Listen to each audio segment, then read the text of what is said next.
Chegou o seu tempo de sarar, de reviver saúde mental, relacionamento, neuronutrição e espiritualidade. Paz e bem.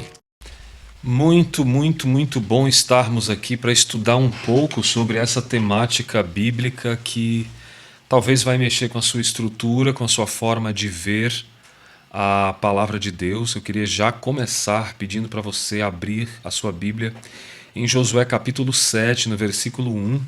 Olha o que diz. Deus havia ordenado ao povo de Israel que ninguém guardasse nada do que era para ser destruído, mas a ordem foi desobedecida. Acã escondeu algumas coisas e por isso o Senhor ficou muito irado com os israelitas. Acã era filho de Carmi, descendente de Zabdi e descendente de Zera, da tribo de Judá, ou Zerá. Josué enviou alguns homens da cidade de Jericó até a cidade de Ai, que era uma cidade que fica a leste de Betel, perto de Bet-Avém, e ele mandou que fossem ver a terra. Eles examinaram bem a cidade. Então voltaram e deram a Josué o seguinte relatório: não é preciso que todo mundo vá. Mande só 2 ou 3 mil homens atacarem Ai, porque existem poucas pessoas lá. Assim foram mais ou menos 3.000, porém os homens de Ai fizeram os israelitas recuarem, e eles mataram uns 36, e eles perseguiram os israelitas desde o portão da cidade até as pedreiras, matando-os na descida. Então o povo ficou completamente desanimado e perdeu toda a coragem. Em sinal de tristeza, Josué rasgou sua roupa e se jogou no chão com o rosto em terra na frente da arca da aliança de Deus, o Senhor. Os líderes de Israel fizeram a mesma coisa e ficaram ali com Josué até de tarde, e fizeram como ele, e jogaram na cabeça a terra para mostrar que estavam muito tristes. E Josué disse: ó Senhor meu Deus, afinal de contas, por que fizeste esse povo atravessar o rio Jordão? Foi para nos entregares aos amorreus e eles nos matarem? Por que não ficamos do outro lado do Jordão? Senhor, peço desculpas, mas já que Israel fugiu do inimigo, o que eu posso dizer? Os cananeus e todos os outros moradores desta terra vão saber disso. Eles nos cercarão, nos matarão a todos. E neste caso, o que farás em favor do teu grande nome, ó Senhor? E o Senhor Deus respondeu a Josué: levante-se, porque a quem você está aí desse jeito com a cara no chão? O povo de Israel pecou. Eles quebraram a aliança que haviam feito comigo, a aliança que eu mandei que guardassem. Ficaram com algumas coisas que eu mandei que fossem destruídas. E eles roubaram essas coisas, mentiram por causa delas e as colocaram no meio da bagagem deles. É por isso que os israelitas não podem enfrentar o inimigo. Fogem dele porque agora eles mesmos estão condenados à destruição. Se vocês não destruírem o que roubaram, eu não continuarei com vocês. Levante-se e vá santificar o povo. Diga que se purifiquem para amanhã, porque eu, Senhor, Deus de Israel, digo isto: israelitas, vocês estão guardando algumas coisas que eu mandei destruir. Enquanto não se livrarem delas, vocês não poderão enfrentar os inimigos. Amanhã vocês se apresentarão tribo por tribo e haverá um sorteio. A tribo que eu, Senhor, indicar virá à frente, grupo de famílias por grupo de famílias. Aí, o grupo de famílias que eu indicar virá à frente, família por família, e finalmente, a família que eu indicar virá à frente, homem por homem. Então aquele que o sorteio indicar que ficou com essas coisas será queimado, ele, a sua família e tudo que possui. O que esse homem fez foi terrível. Ele quebrou a aliança que o meu povo fez comigo. Então Josué levantou de madrugada e fez o povo de Israel se apresentar tribo por tribo. Sorteio indicou a tribo de Judá. Em seguida mandou que se apresentassem aos grupos de famílias da tribo de Judá, e o grupo de Zera foi indicado. Aí chamou o grupo de Zera família por família, e a família de Zabdi foi indicada. E finalmente chamou a família de Zabdi, homem por homem, e Acã foi indicado. Acã era filho de Carmi, descendente de Zabdi, descendente de Zerá, da tribo de Judá. E Josué disse a Acã: Agora, meu filho, confesse a verdade diante do Senhor, o Deus de Israel. Conte-me o que você fez. Não procure esconder nada.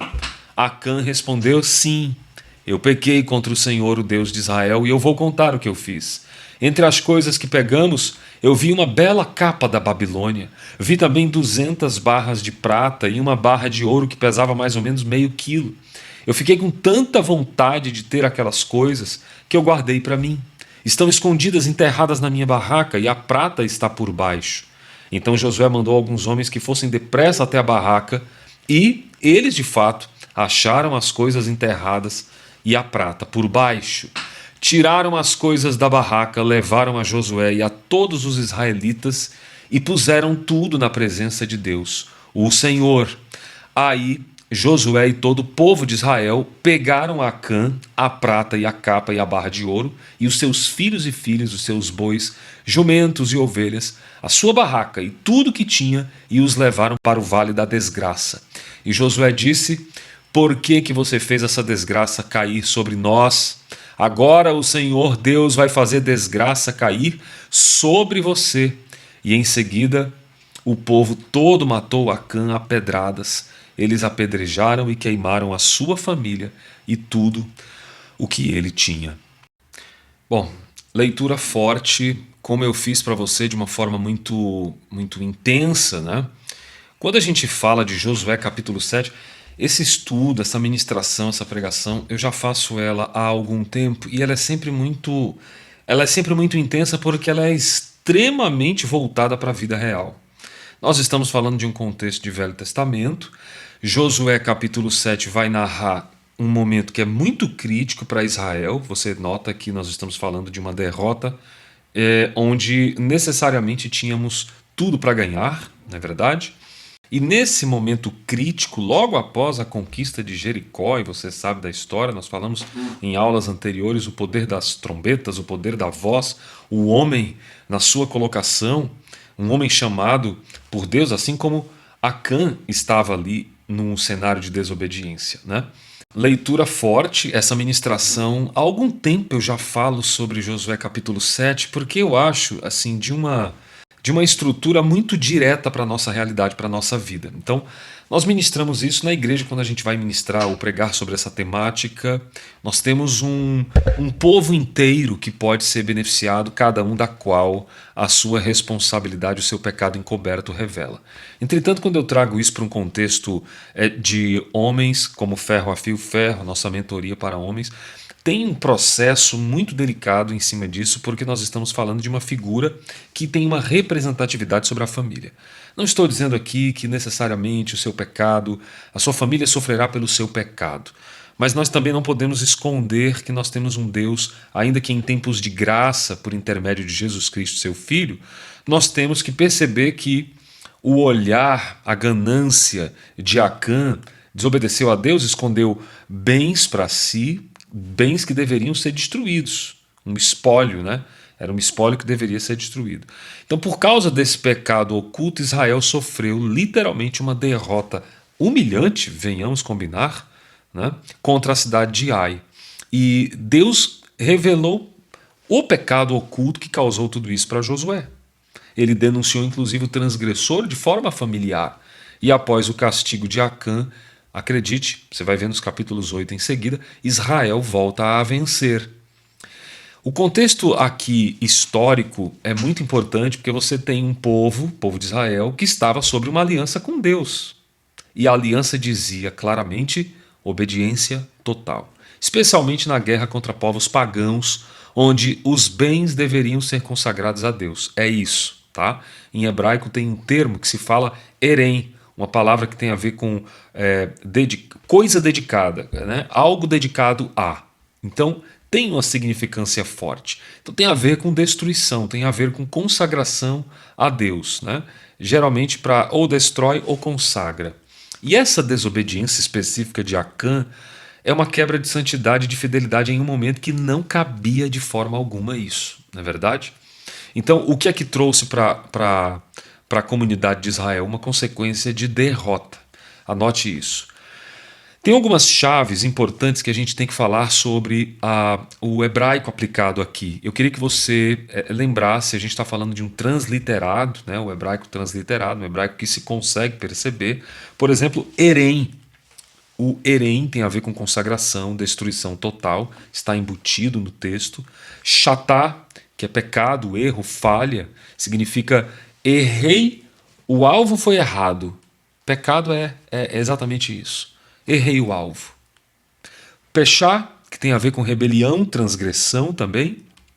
E o quexé, que fala sobre a ocultação, né? Ou seja, o escondido que Acã colocou em cena, o pecado escondido, né?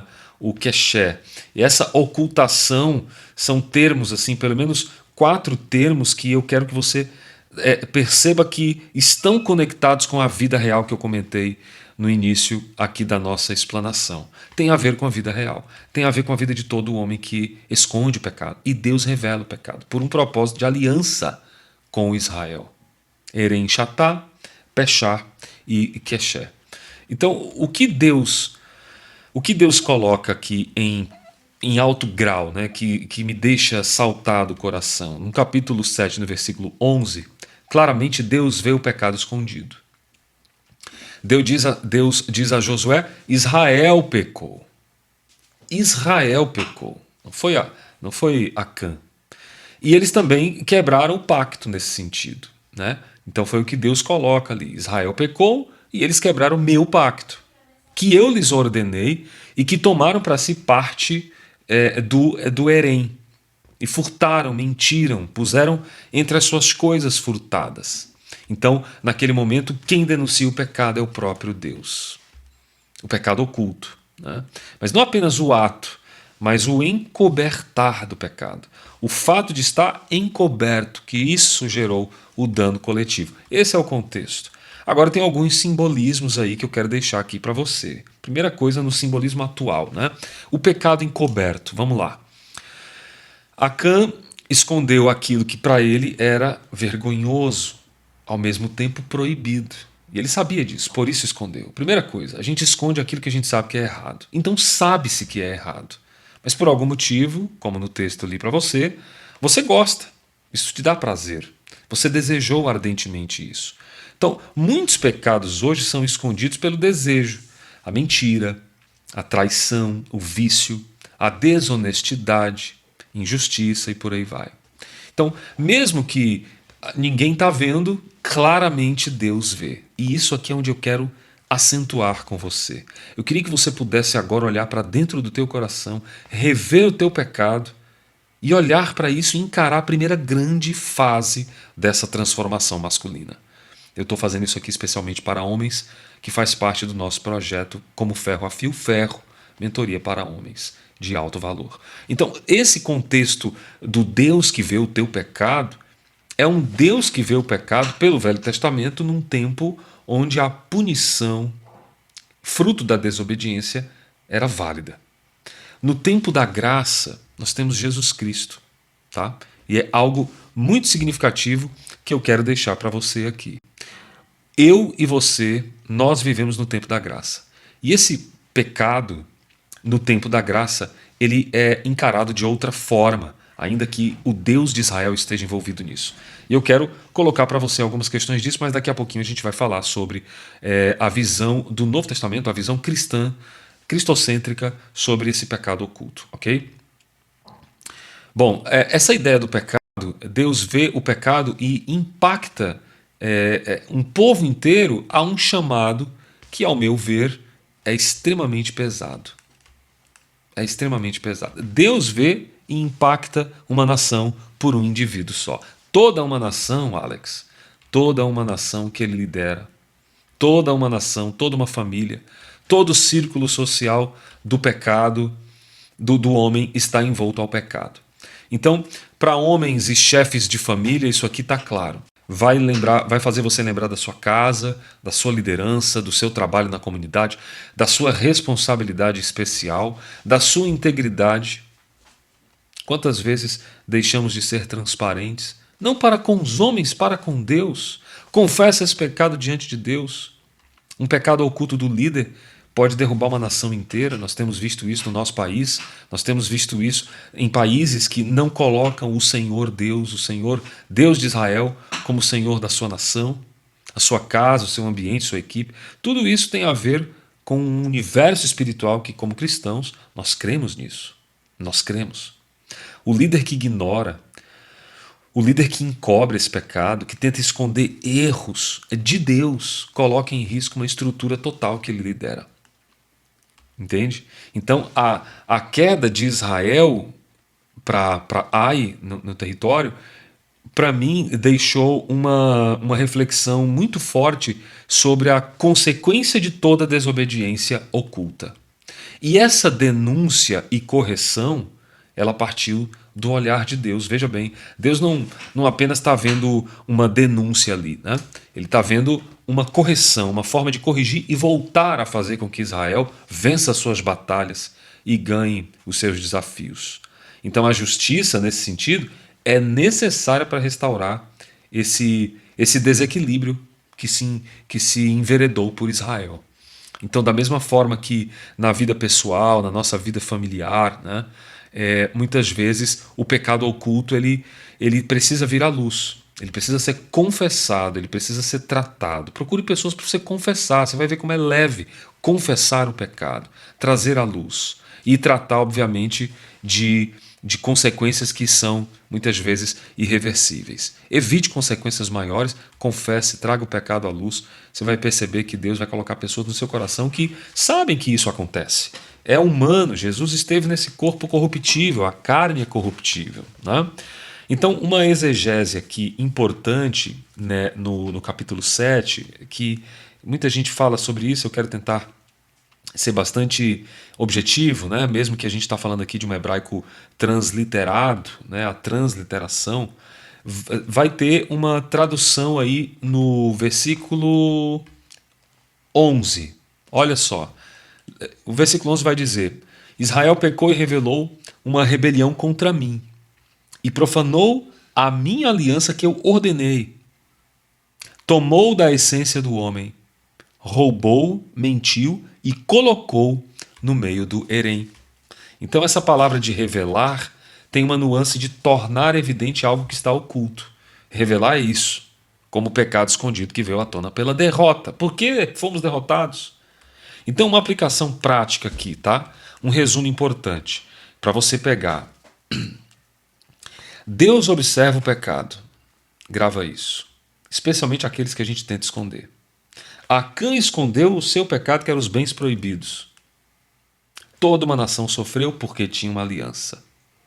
Hoje, homens e chefes de família, como eu tenho colocado aqui para vocês, recebem um alerta muito discreto ao mesmo tempo, porque nós estamos em um grupo fechado, né? Mas o pecado oculto ele não afeta só você, ele afeta todo o teu lar, toda a tua comunidade, todo o teu projeto. Deus não está vendo apenas o que todos escondem, né? Deus age de forma individual com o que você esconde. E ele denuncia e ele exige correção. É aqui que eu quero chegar. Para restaurar a integridade, para restaurar a honestidade consigo mesmo, com Deus. Então é muito importante, muito essencial ter sabedoria para proteger um povo, aqueles que você está sendo limpo dos seus pecados. Pecados acontecem, mas eles podem ser perdoados. Pecados encobertos, mentiras. Uma forma de rebelar-se contra Deus, contra a aliança de Deus, é você mentir para Deus, mentir para o próprio Pai. Imagine só. Então, contra essa aliança que você fez com o Senhor, existem consequências. Então, quando nós falamos de consequências, nós temos um caminho reverso. A transparência. Ser justificado pela cruz, e fomos justificados. A restauração vem quando a gente confessa, quando a gente corrige os nossos erros. Deus é justo, mas ele também é restaurador. Ele aplicou justiça em Acã, mas existia uma possibilidade de arrependimento que não veio à tona sobre Acã. Entende? Então eu queria depois deixar para vocês alguns comentários acerca disso. Matthew Henry é um grande autor que vai trazer a simbologia do Velho Testamento para o Novo Testamento com base no hebraico, que eu posso também deixar citado aqui, tá?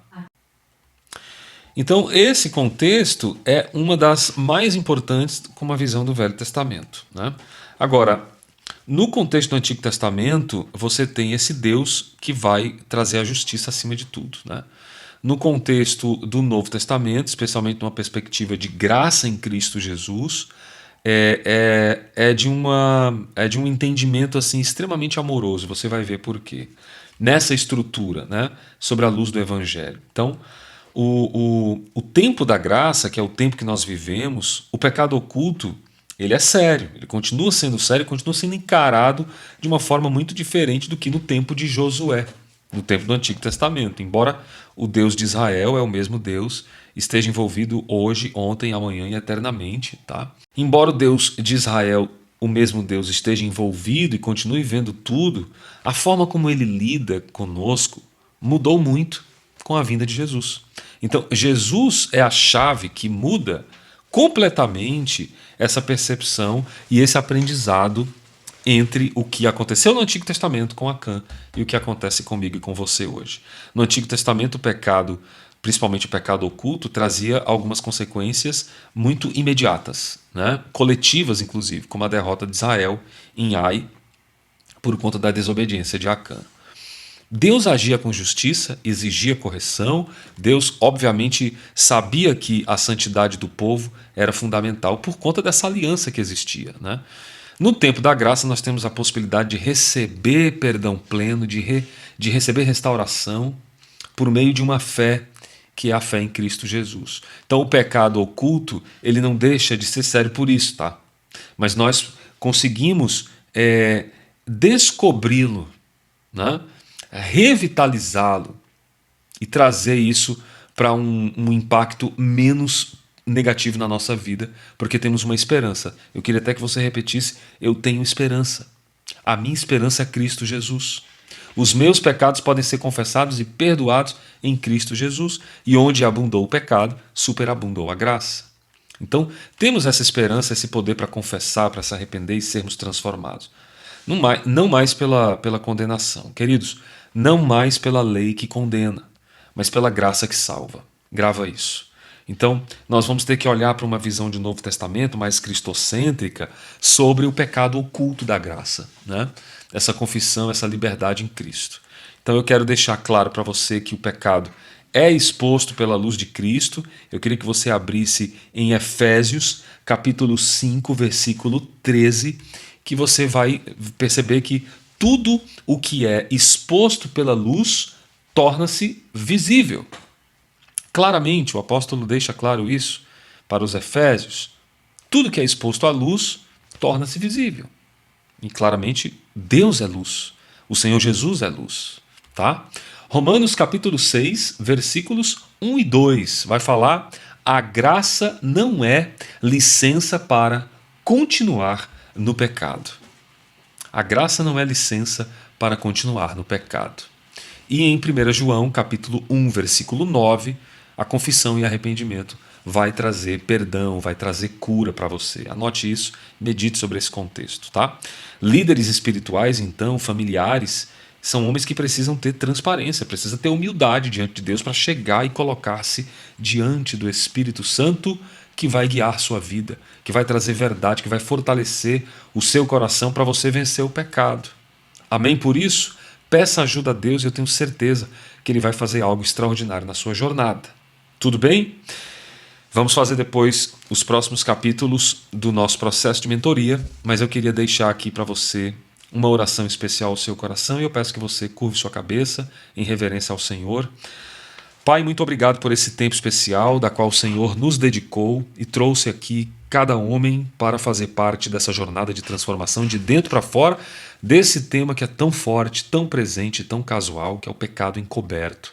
Eu sei, Senhor, que tudo podes e que nenhum dos teus planos podem ser frustrados e que a oração do justo pode em muito em seus efeitos. E fomos pela cruz do Calvário, Senhor, justificados por meio de Jesus Cristo, teu Filho amado, pelo sangue carmesim vertido na cruz.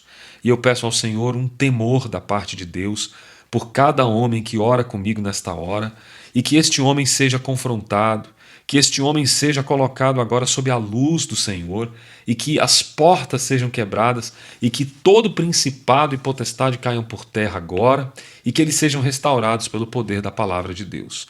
Toca no coração, visita e que o teu Santo Espírito compunja esse coração, onde quer que ele esteja, para ser uma nova criação, como diz a tua palavra em 2 Coríntios 5,17, se alguém está em Cristo, nova criatura é, as coisas velhas ficaram para trás, eis que tudo se fez novo. Nós oramos ao Senhor com nosso coração entregue a Ti, Pai, em nome de Jesus Cristo. Muito obrigado por esse tempo de qualidade. Amém. Que o Senhor te abençoe e te guarde, e que Ele faça resplandecer o seu rosto sobre ti e te dê paz. A gente se vê na nossa próxima aula. Paz e bem para você.